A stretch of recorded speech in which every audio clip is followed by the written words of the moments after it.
Welcome to the Sobriety Diaries, friends. My name is Nate. I am a grateful recovering alcoholic 6 years from my last drink. My sobriety is such a huge part of who I am. I decided that I needed to help others find their voice and share their journey too.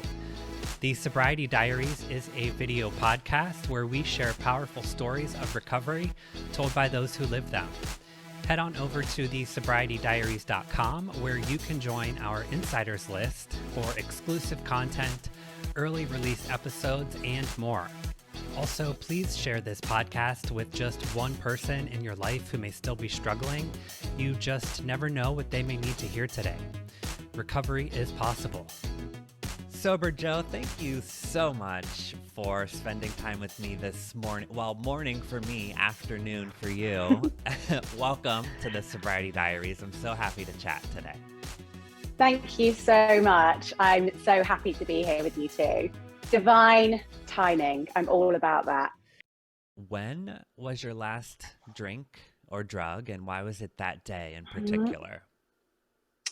So it was back in 2018 at the end of the year, and November 2018, I had that kind of final, this has to stop now.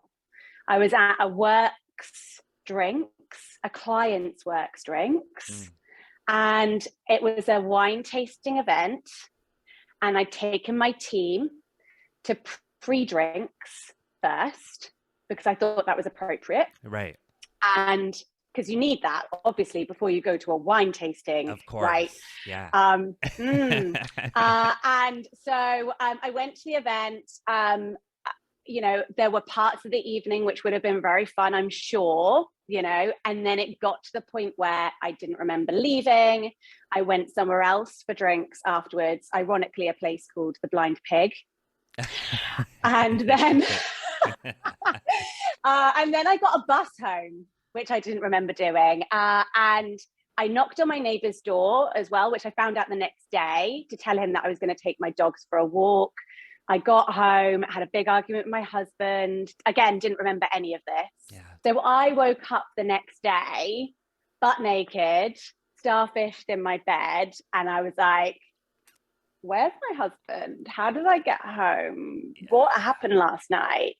And the event had been on a Thursday night. So I had to go into work with the MD of a company, turn up, pretend that I knew what was going. Do you know what I mean? And I got into work. I bought the bacon sandwiches for everybody.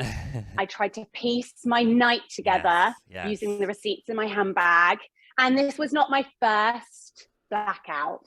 So this was getting to that point where I was like, I'm bored of my own bullshit. I'm bored of saying to everybody the next day, I'm never drinking again. Yeah. And then that night, getting back on it again kind of thing, and doing the whole hair of the dog. And I just got to that point where I was like, this has to stop now.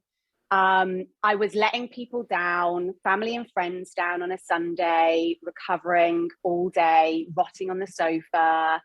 And I kind of thought that the person that I wanted to be as a wife, as a sister, as a daughter, as a boss, as all of these things, and who I was being with alcohol were not aligned.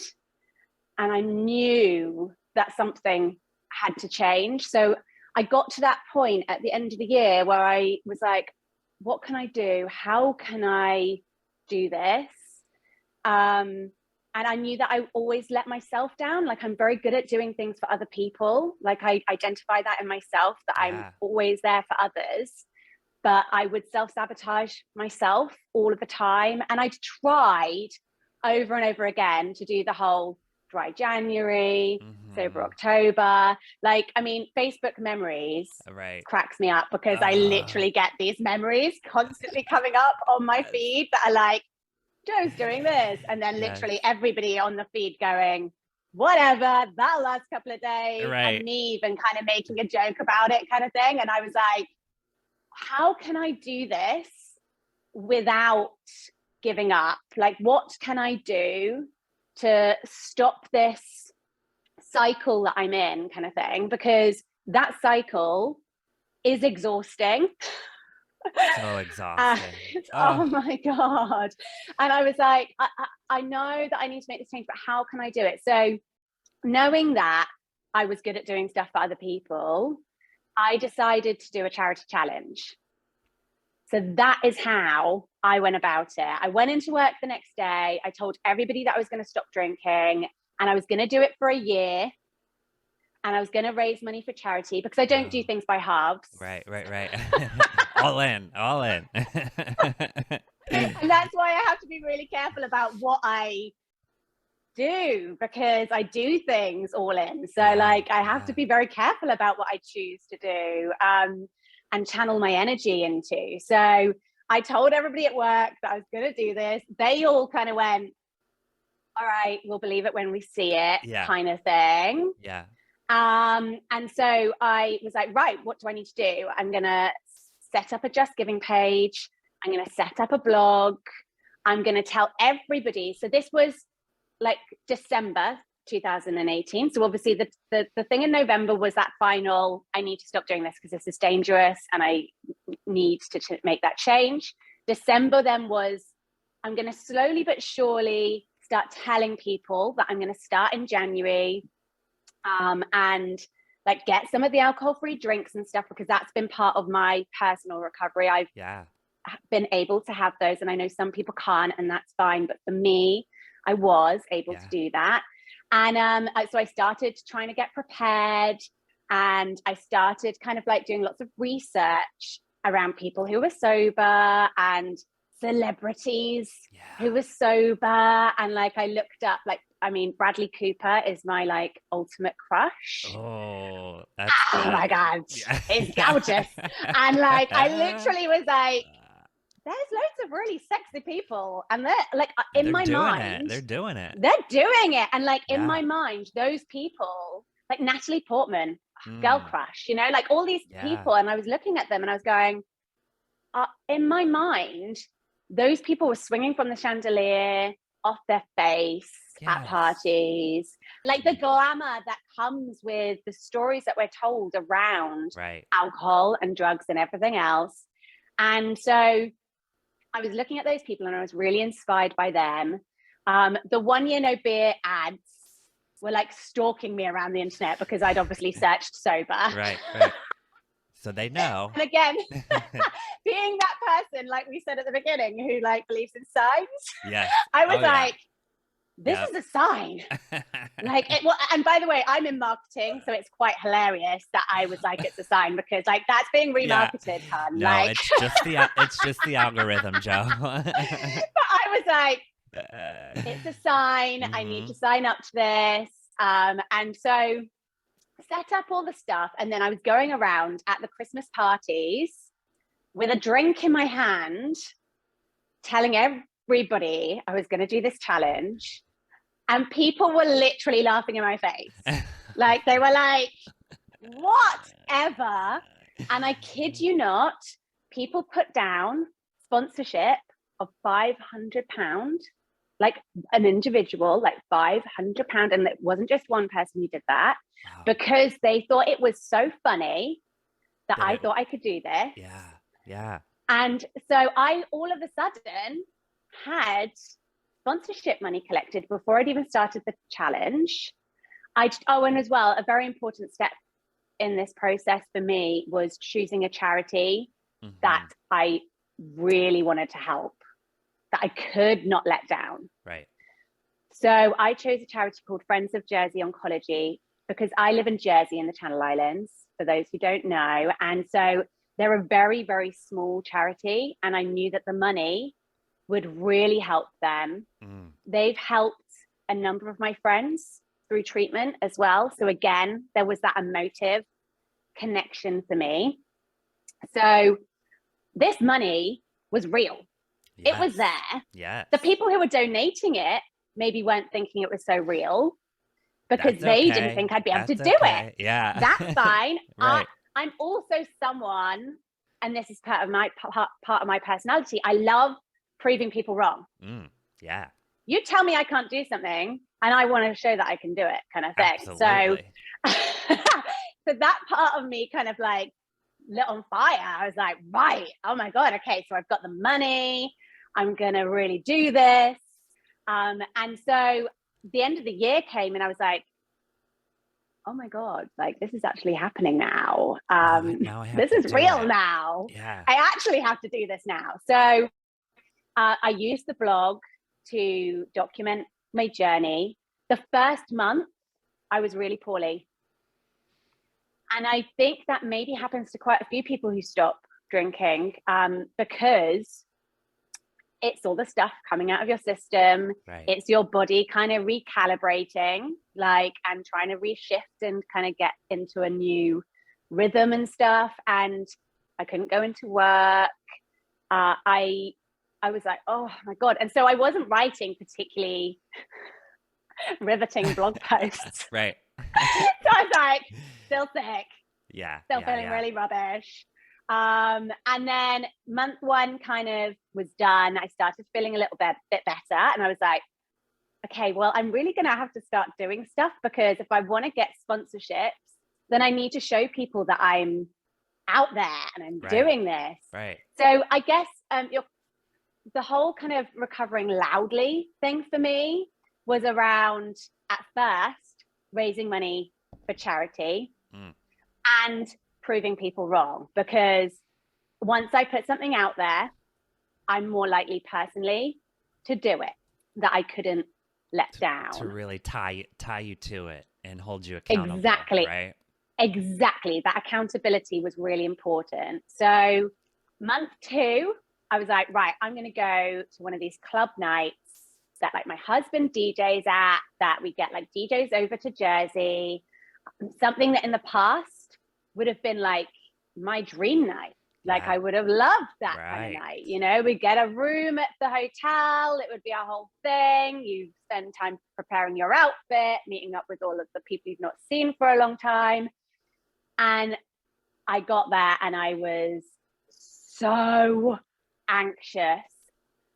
It made me realize that for so long I'd been masking and I'd been hiding that and trying to fit in through having drink in order to play a clown.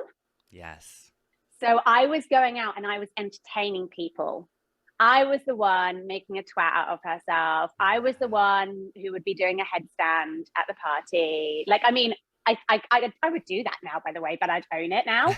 Like, and I could turn it off when I wanted to now. That's the great thing. Like, I can now go, okay, actually, now isn't the right time or whatever. Whereas then, I had no way of controlling that. It was just like, I'd got to that place kind of thing. So it raised this awareness in myself that actually, I don't like lots of people around me.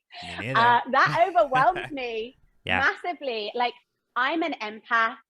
I feel other people's energy and I have to be really careful and protect my own energy. And especially when people around you are really drunk or on a different level, that kind of feels weird now to me. So it took a while for me to start to realize that some of the things that used to be my joy actually weren't anymore. And that also was hard for some of my friends and even my husband, because they were used to being that party animal, and then I was kind of like walking around like a little lost sheep at first. I was like, I don't know how. It's so interesting you said that, because a friend of mine, we just had a conversation very recently about how when we were drinking or when we were drunk, it is almost this different version of ourselves. We're acting, we're putting on a show, that clown, to use your term. And it's so true. We realize our true selves, right? We realize different parts of our personality and what we truly like and who we truly are, right? When that alcohol is removed and we can really sort of dig a little deeper, I'm a complete empath as well. So Hmm. I draw energy from other people as well. But yeah, when you said that clown, like that performer, I so related to that. Mm. Because you feel awkward and because you Yeah. want to fit in. And I think that I realized I hate small talk. Yes, I me find it too. It's so excruciating. Like it's awkward. actually painful for me. Yes, And yes. I think I'm so desperate to go deep with people. And I think in the past, I was using alcohol in order to tolerate small talk, in order Yeah. to stay at that surface level, because I was scared that people would think I was weird if I went too Hmm. deep too quickly with them. And I wanted people to love me. Hmm. I desperately wanted everybody that I came into contact with to love me.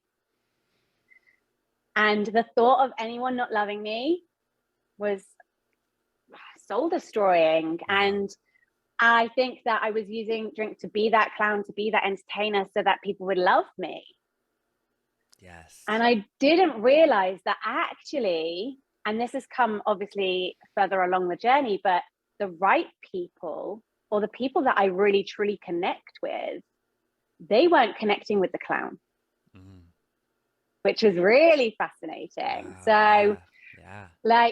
so as time went by, and obviously Which is I'm blogging okay, about all of right? this. That's Oh okay. my goodness, it's That's okay. great, And do you know what? actually. I It's great. And do you know, I can go to the parties and stuff now. You know, I Yeah. can go and I can go and I can dance and I can have very small interactions with the people who I now find too much, in the way that other people would have found Hmm. me too much, kind of thing. Um, but then I end up finding the person who in the past I probably would have ignored, because they've got the chat that actually is Yes. going to Wow. stimulate me, that I'm going to find really interesting. And they now don't find me too much, which is really interesting. So there's been lots of Wow. shifts, and Yes.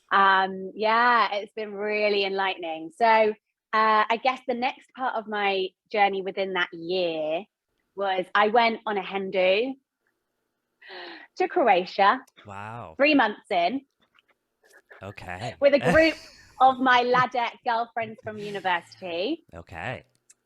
So, I mean, every single little moment from getting to the airport and everybody drinking at Right. like silly o'clock in the morning to Yes. like, um, 24/7, right? oh my God. And like, I love these people. Like, they are special people who have been really, really special within my life and my journey up until that point as well, you know? And like, to then feel like I felt boring.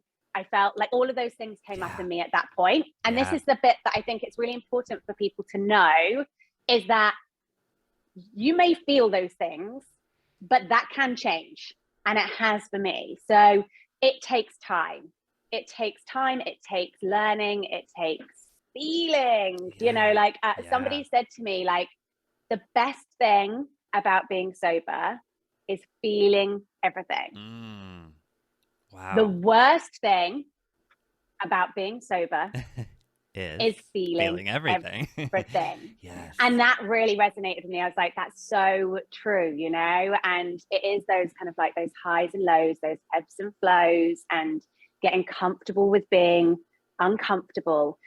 So I felt like I'd lost my identity, Mm. complete identity crisis. Yes. And I think that if it hadn't have been for the charity challenge, well, I would have given up Yeah. way Yeah. before then. Right. But That. there were many points. That's the thing. There were many points where I would have given up, because it was easier to just start again. And for me, I think I would say that I was a gray area drinker. Yeah. So like, I wasn't getting up and putting alcohol on my, you know, Cocoa Pops in the morning or whatever, you know, like, but I was Yeah. drinking every day, and I was relying on it, like celebration, commiseration, you know, and I was blacking out, as I pointed out earlier as well. When I was going out, I didn't have an off switch.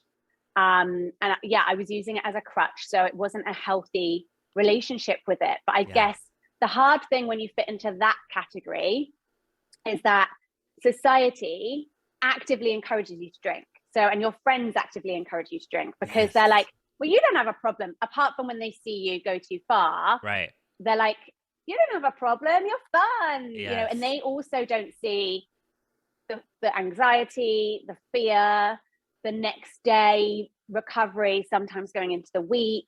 Right. They don't see that side of things because they've maybe got a healthy relationship with alcohol. They maybe don't experience that. So they don't have that understanding of how it can impact somebody else differently, because we're all wired differently, aren't we?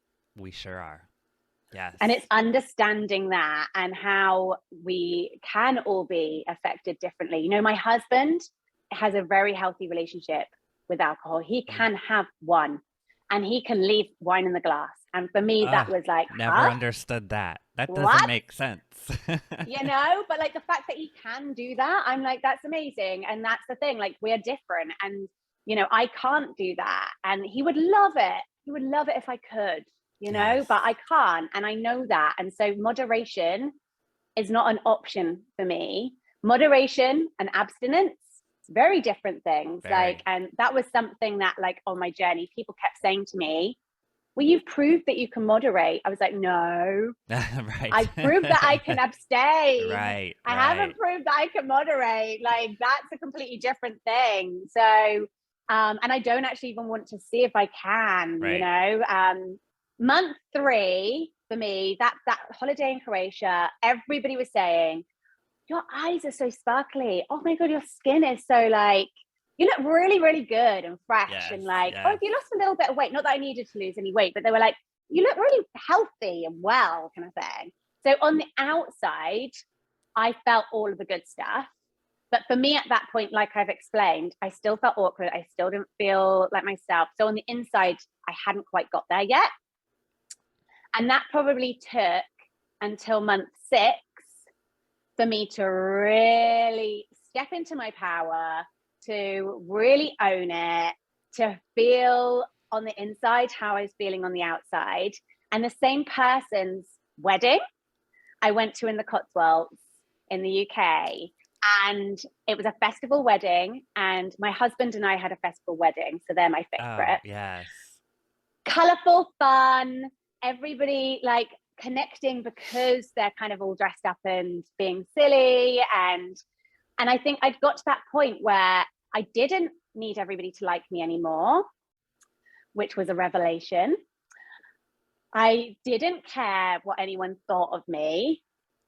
So that fear of being judged was gone. Right. It really was. Yes. I was like, I don't care. Like, as long as I'm having fun, that's all that matters. I'd connected with that little Joe, that little child version of myself.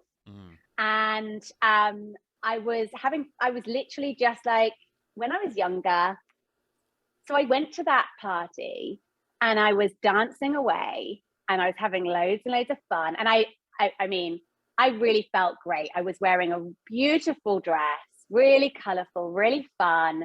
And I think that's another thing that's been important for me is when I go on a night out, I dress to impress for myself. It's for myself, but I feel really good in what I'm wearing. It's normally some kind of sparkly number, some kind of very colorful number, so that I'm kind of saying, I'm here and I'm here to have fun. I'm not that stereotypical in your eyes, sober person sat in the corner, being boring kind of thing. I'm here to change your mind about the whole thing. Oh, I love and that. Yeah, so I was literally dancing away, having loads of fun. And this guy that I didn't know came up to me and said, I bought you a drink. And I was like, okay, cool. What is it? And he said, oh, it's a gin and tonic. And I was like, oh no, I'm sober. And in that moment, that's when I realized how proud I was saying those words. And instead of earlier on in my challenge, I was like, oh, I'm on a charity challenge. Yeah, I'm not drinking at the moment because I'm on a challenge. Do you want to donate money to me? And I was using that as my reason. All of a sudden there was a shift, and it wasn't about the charity challenge anymore. I wasn't mentioning the charity challenge. I was like, I'm sober. And the guy was like, really? And then he went, I thought you were drunk. And I thought, well, that poses a few questions, matey. Why are you buying me a drink if you think I'm drunk? Yeah. So 6 months was the magic number. Yeah, where that shift just happened. And then it became about you. It became about being sober, not the charity, right? And then imagine the kind of posts that I'm then starting to post on this blog. And I've got people getting in touch with me going, oh my God, like everything you're saying, I'm really resonating with. Like, I didn't think that you could stop drinking unless you had a problem. Okay. And I did. I identified with having a problem, but in their eyes, I didn't have a problem because I wasn't going to AA. So that's that perception thing, right? So they were like, I thought you couldn't give up unless you were needing to go for help in that way, kind of thing. And I was like, honey, you can do anything you want. Absolutely. And how empowering to make that choice. And so I had lots of people reaching out to me saying, I really want to try what you're doing. It got to the end of the year and I went to a New Year's Eve party and I was celebrating. I was like, I've raised over £15,500 for that small charity. Joe, that's amazing. Well, that's how much of a pisshead I was before because people were not believing. Yeah. And they were putting that money down. And then as the time was going by, people were donating because they were like inspired by what I was doing.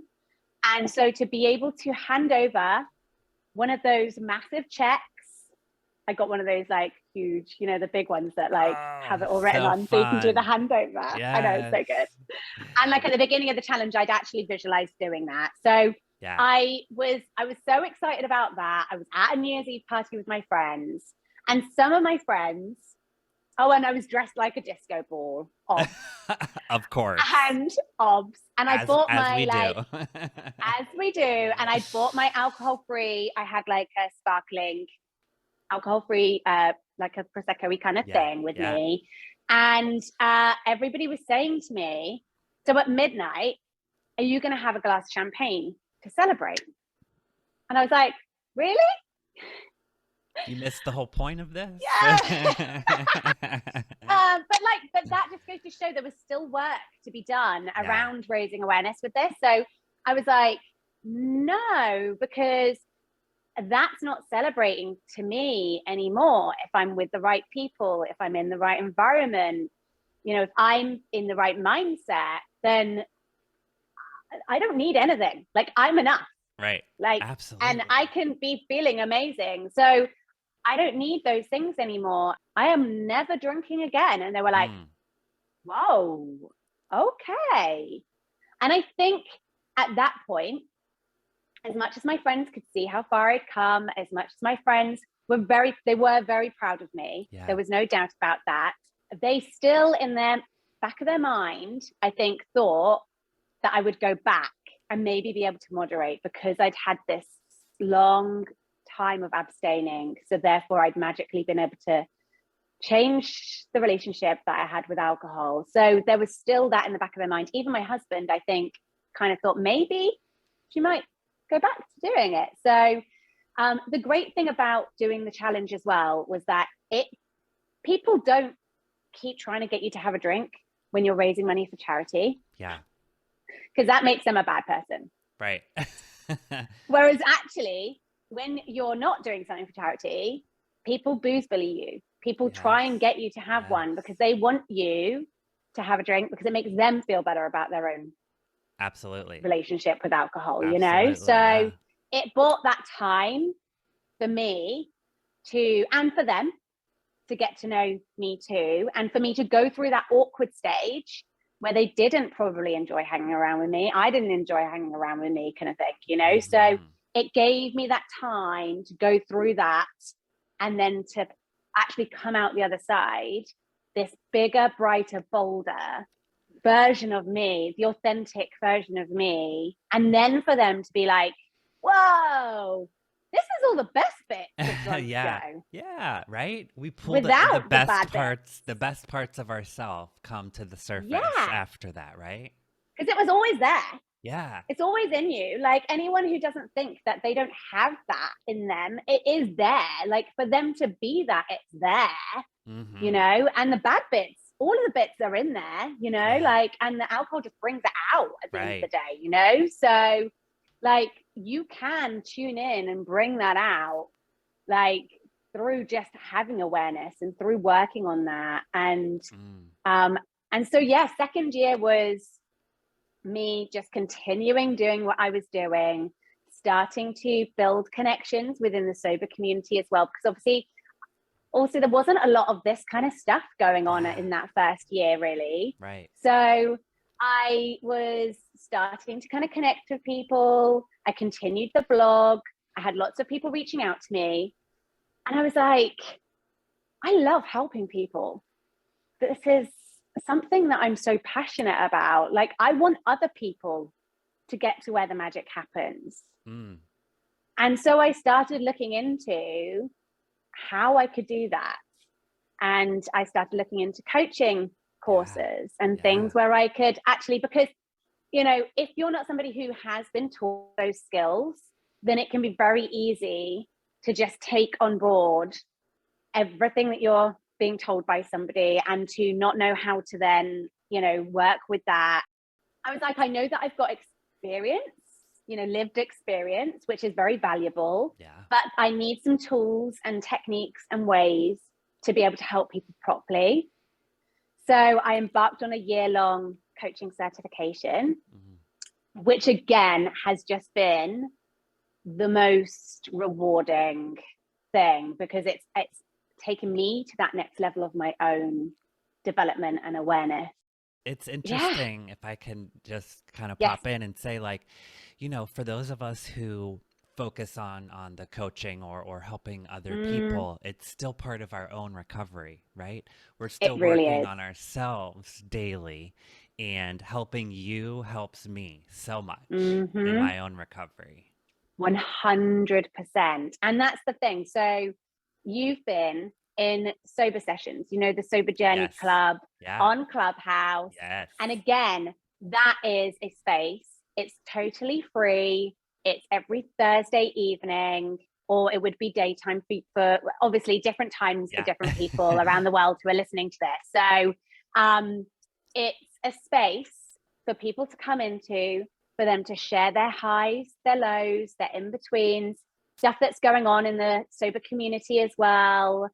And like you say, I learn so much from that space because my journey isn't the same as everyone else's journeys.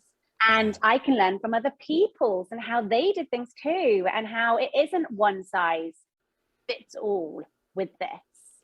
And even little things like, so I say, I'm never drinking again.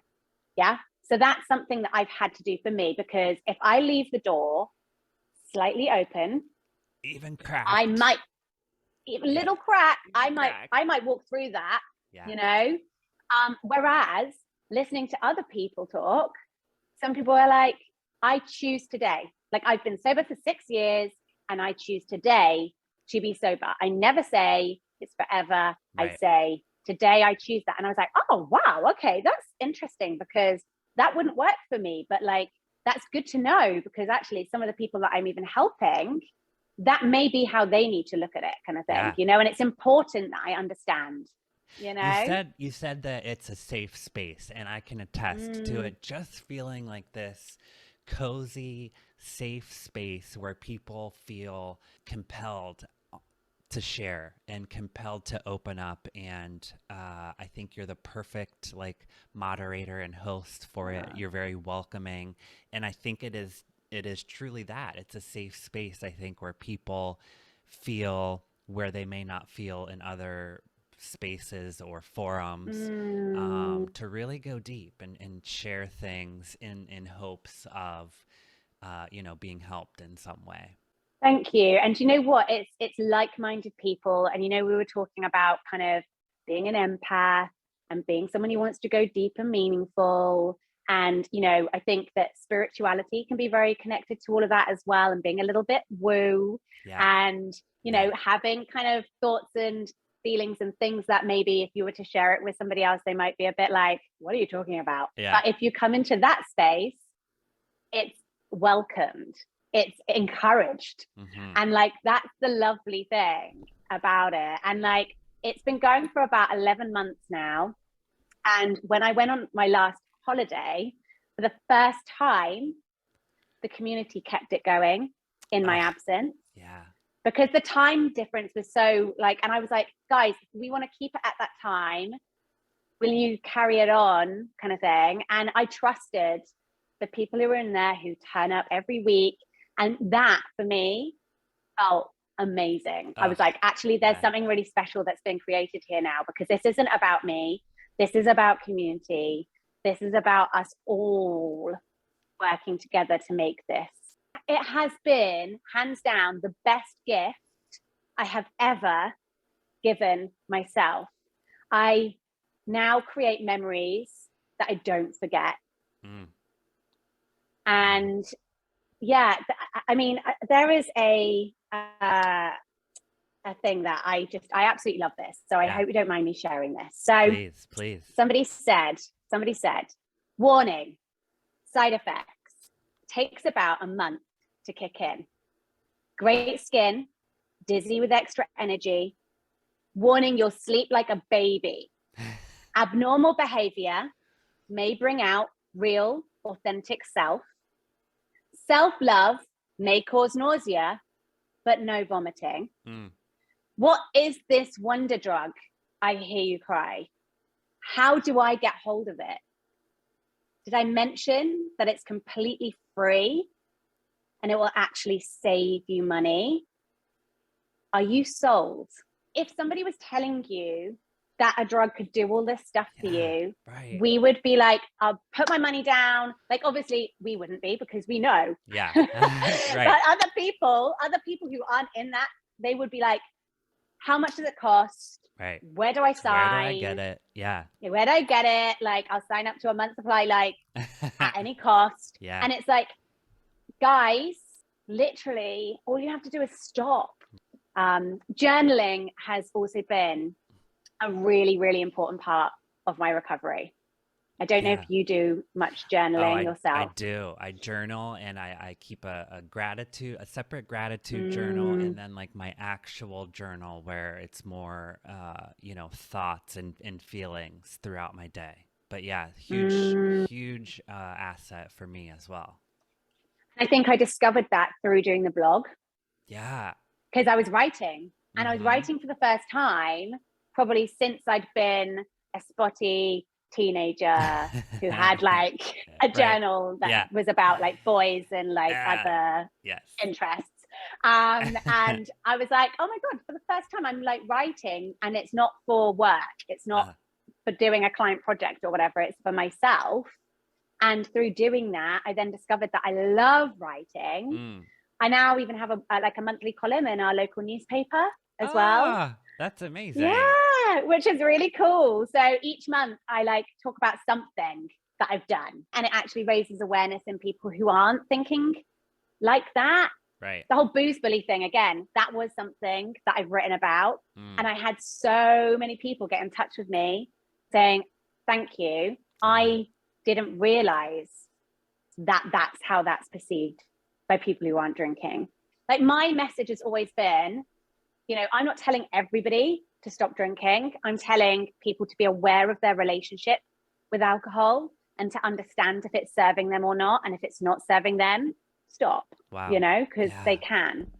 Well, the blog still exists at soberjoe.com. There's more about your coaching services, collaboration options. Is the website the best way for people to reach out, Joe? I think so. Yeah, definitely. And then like across social media, got Instagram, Facebook, LinkedIn, Twitter, and it's all at Real Sober Joe in case anybody wants to follow. And you should. That's how we were fortunate enough to come across one another, right? Instagram. Absolutely. Oh, it's been so nice to actually properly connect. I feel like we actually need to have like a proper chat. Like, Yes, you know what I yes, mean? yes. Because I feel like we would just have so much to talk about as well. Much. I could go on probably for hours with you, Yeah. Joe. It's been so fun, and let's do it again. Maybe like without the camera and just maybe get a little down and dirty, a little more real. Definitely. I would love that for sure. Sober Joe, thank you so much for your time today. Such a pleasure. Thank you so much. Thanks so much for listening today, friends. Hopefully you heard something that resonates with you, and if we help just one person, our job is done.